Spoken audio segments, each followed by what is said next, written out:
Hurmatli kuzatuvchilar, men bugun sizlarga qozonda qaynatma sho'rva qilib ko'rsatmoqchiman. Buning uchun men nima qildim? Qozonimni yuvib, tozalab va bir kun avval ivitib qo'ygan no'xatlarim bor edi. Ularni qozonga soldim.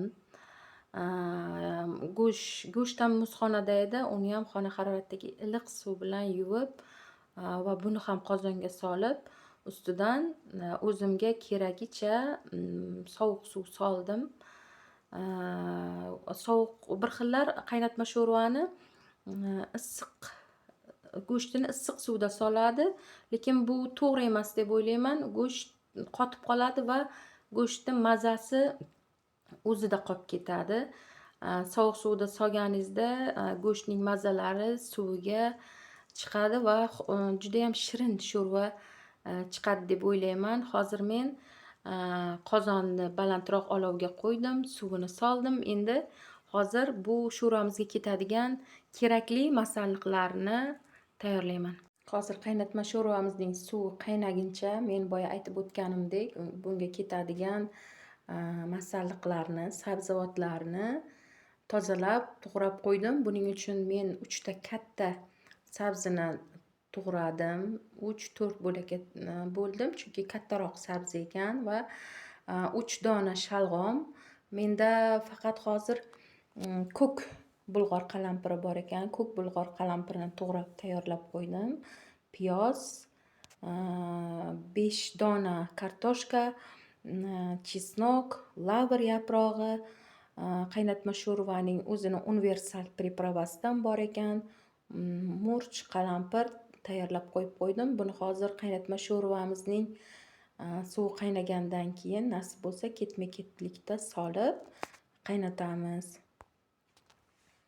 Mana hurmatli kuzatuvchilar, sho'rvamiz qaynab, qora ko'piklar ham yuzasiga chiqib qolibdi. Endi bu qora ko'piklarni olishimiz kerak, chunki sho'rvamiz tiniq chiqishi uchun. Men bu qora ko'piklarni hozir chiroyli qilib olaman. Mana qaynatma sho'rvamiz chiroyli bo'lib qaynab turibdi. Men unga endi sabzilarni solaman.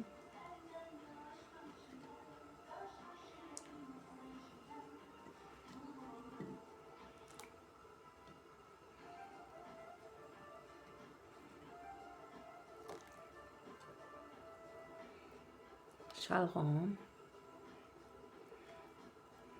va to'g'ralgan piyozlarimizni solaman.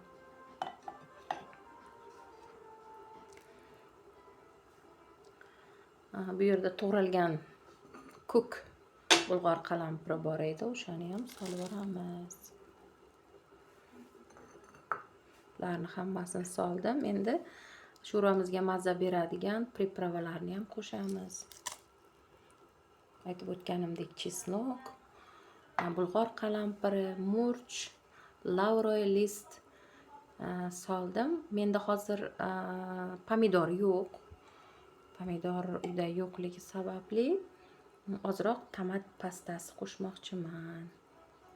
Buning o'zi ham chiroyli rang va ta'm berish uchun, asosan bu hozir sho'rvamizga chiroyli rang berish uchun soldim. Hozir tuzini ham tabga ko'ra solib, yana yarim soatcha qaynatishga qo'yaman. Kartoshka tezroq pishgani uchun kartoshkasini keyinroq solamiz. Sho'rvamizni mana bunday miltillatib past olovga qo'yib ketgandim.